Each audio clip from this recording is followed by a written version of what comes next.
As a young generation, we should not go about seeking what will be a byproduct of another thing. If you pursue and if you journey into knowing the ways of God, then you can arrive at the place of being able to administer the potency of God. There's a level you will grow to. You will know how to pray for the sick. There's a level you will get to. You don't need to run to pastor to say, I had a dream. They were stoning me. No. I'm not saying you don't need to share your dream with your pastor. My father and the Lord have a culture which I am trying to adopt. If you have a dream or you have a revelation and the first thing you are doing is running to him to say, that is this.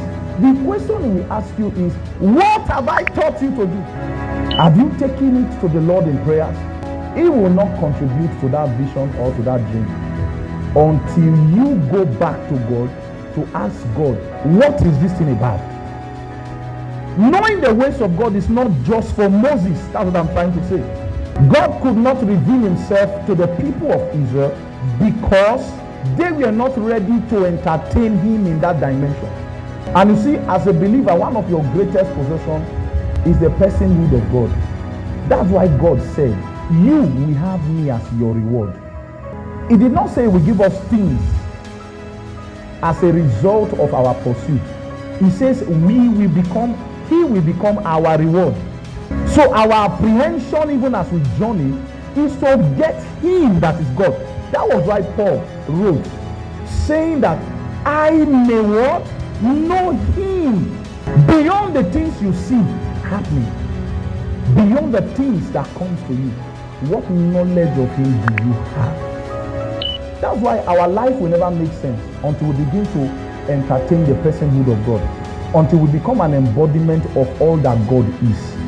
What gives beauty to a man's life is God, not his act. What gives beauty to a man's life? Beauty. It's not that I can perform miracles is not the reason why we are in ministry. The workings of miracles is to all men who blessing. You can lay hands on the sick. If the sickness is not just medical, you can command a demoniac to leave somebody if you discern that this thing happening is not natural. You have been brought into that position by the reason of inclusion.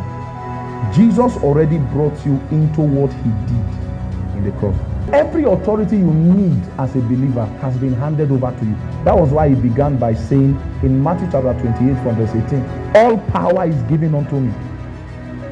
And it was on the ground of that he was able to commission us and give us the same power so that we can cast out devils, not only to disciple men. And the essence of that power, remember, was not first to go and cast demons. He says, go into the world, preach the gospel, and do what? Disciple.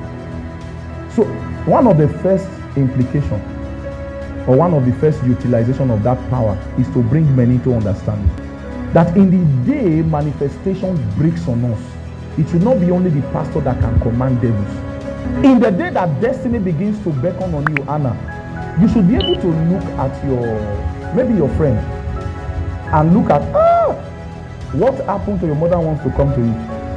And you say, I stand upon my altar to rebuke it. And it goes immediately. You don't need to hold the mic.